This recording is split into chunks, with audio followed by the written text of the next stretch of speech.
Welcome to the deep dive. We spend so much time trying to find connection, sort of chasing it. But what if the real shift, the kind of secret sauce, is that connection works way better when it's not just assumed, but when it's actively, designed? That's exactly it. That's the core idea in the sources we're digging into today. We're doing a deep dive into research from Real Sterling over at Haven Labs. They really tackle this tough journey of identity integration. Okay. And yeah, Sterling's work often zooms in on the specific pressures bisexual men face, an identity that often gets ignored or treated like it's just a phase or something. Right, or confusion. Exactly. But the principles, the roadmap they lay out, moving from internal conflict to real relationship integrity, that applies to pretty much anyone navigating tricky desires when the world wants simple boxes. So our mission today is basically understanding that roadmap. Sterling calls it the ladder of integration, moving away from what he calls split desire, like hiding big parts of yourself and moving toward erotic integrity. And crucially, this journey isn't just about, thinking differently inside your own head.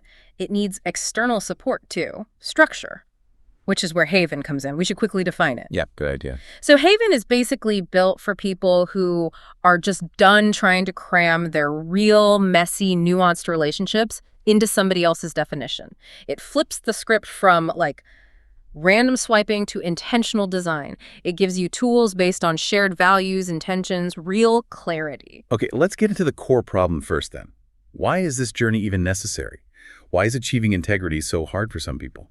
Well, it comes down to scripts. Society loves giving out scripts for identity.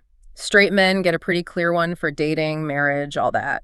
Gay men, despite all the historical struggles, have carved out clearer, more visible ways to connect socially.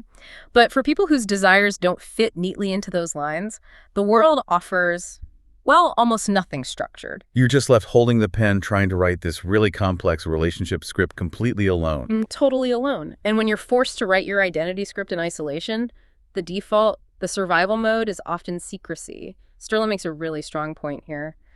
Being honest often carries a huge social risk. What kind of risk? The fear of being instantly dismissed, maybe labeled untrustworthy or just fundamentally misunderstood as confused. It's that environment that kind of pushes people onto this ladder of integration. Okay, let's walk through those first few stages Sterling outlines. These really map out the internal struggle, right? Before the big shift towards wholeness. Exactly. Stage 1 is curiosity, the fantasy phase. This is where it all starts, inside.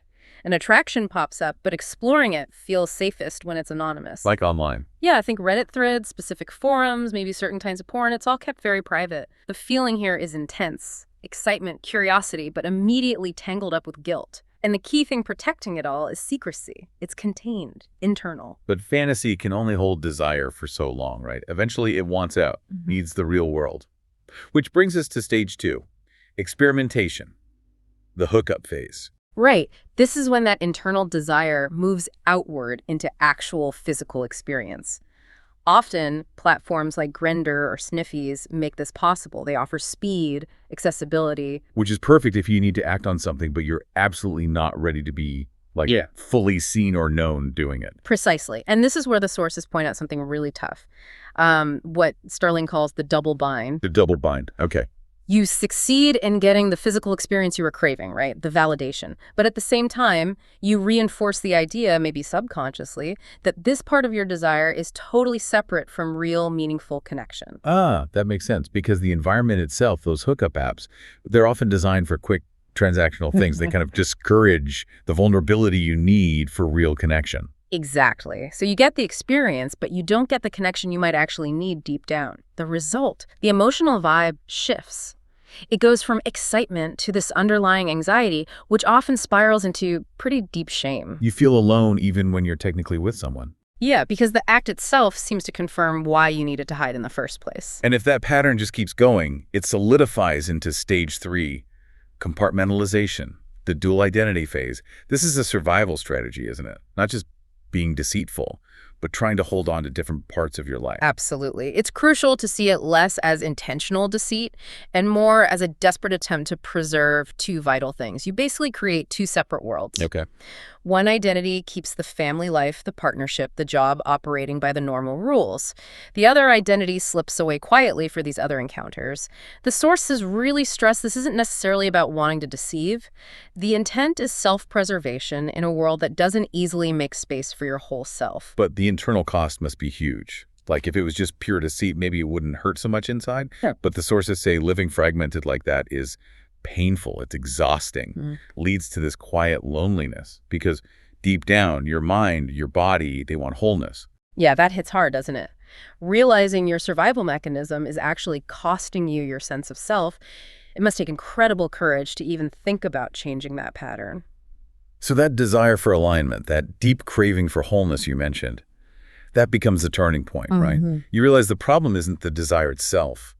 It's the mismatch, the lack of alignment between your inner truth, your desire, and how you're actually living. That's the pivot. And navigating that internal work, making that shift, is what Sterling says requires developing erotic intelligence. Erotic intelligence. That's a fascinating term. It sounds like more than just, being good in bed or something. Oh, way more. It's not about libido level or relationship structure preferences, really.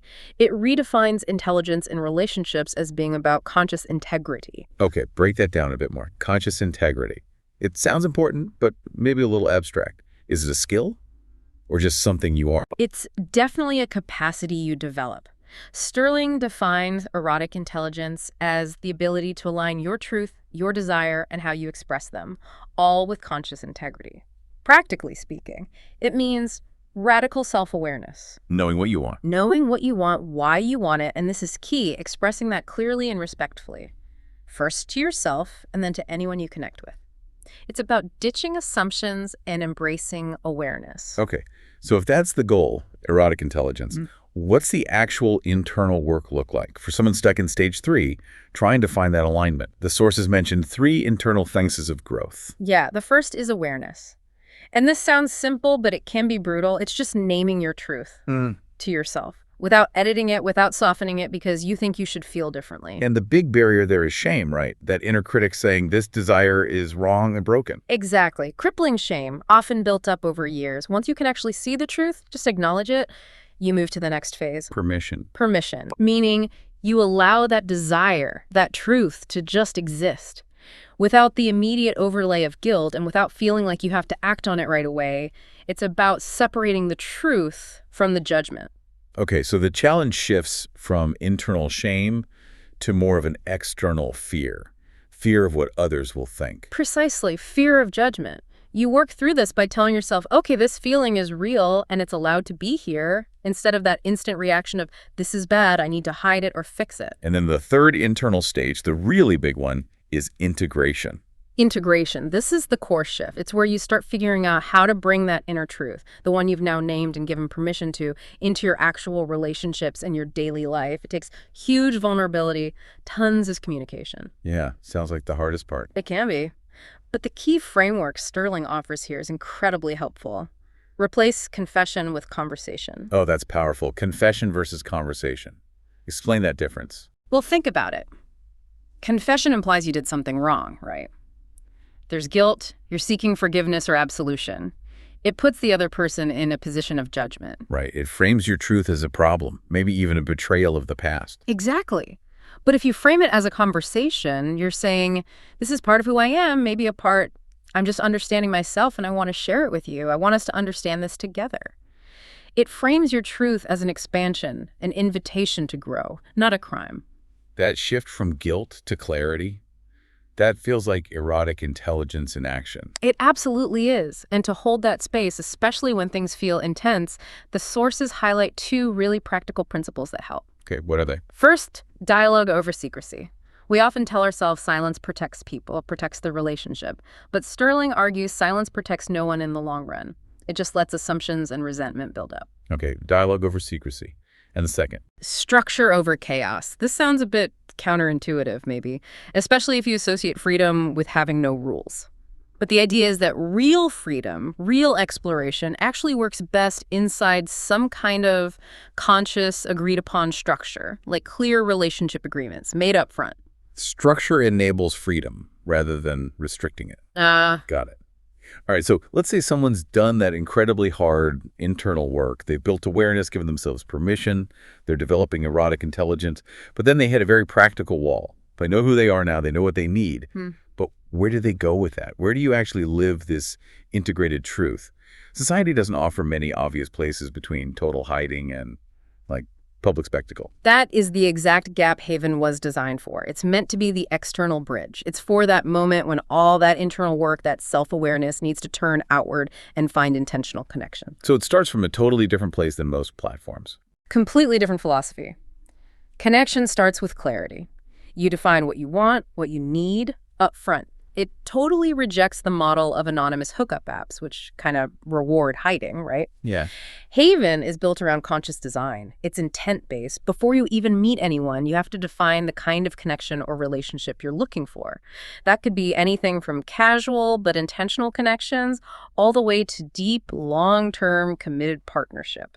Clarity first. And this links back to their core idea, right? That integrity itself is attractive. Exactly. Their belief is that integrity is inherently erotic. That alignment between who you really are inside and how you actually live and connect on the outside, that's foundational for trust, and it's deeply attractive.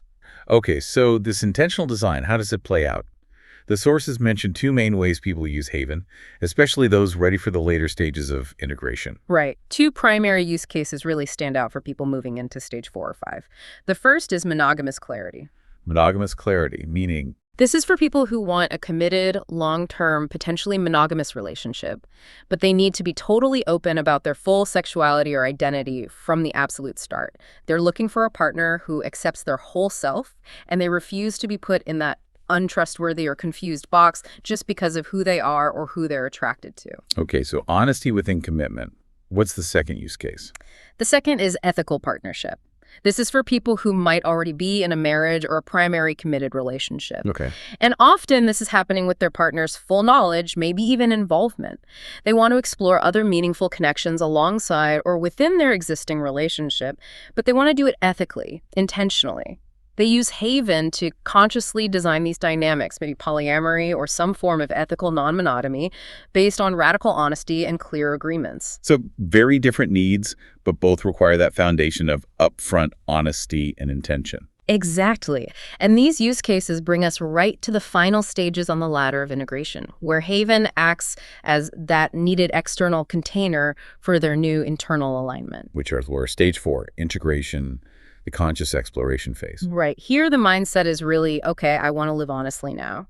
The person is actively looking for a place to connect, not hide. An environment like Haven helps them feel grounded, seen, maybe for the first time.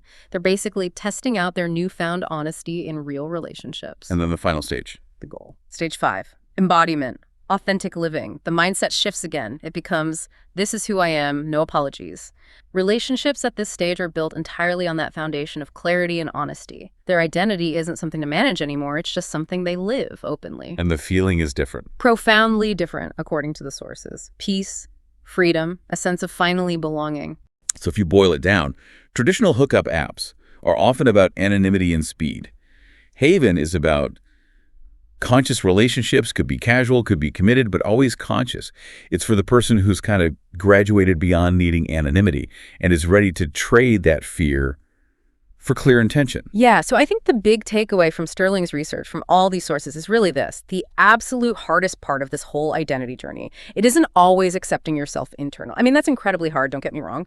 But the really long, tough challenge is finding or maybe even building an external space, whether that's a community, a platform like Haven, or a specific relationship structure where your complex, authentic truth can actually fit, where you can connect safely and intentionally with other people who get it. That's where the rubber meets the road, right? Yeah. Where self-awareness has to actually function in the world.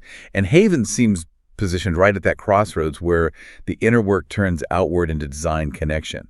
It really drives home that integrity has to come first. Absolutely. Inner work helps you become whole, but the external piece is bringing that hard-won alignment into how you actually relate to others. So maybe the final thought for you, listening right now, if connection really does start with clarity, as these sources suggest, take a look at your own relationship landscape, single, partnered, somewhere else entirely. What agreements, what intentional structures do you maybe need to define for yourself right now to move even a little closer towards your own sense of erotic integrity? What needs a conversation instead of feeling like a confession?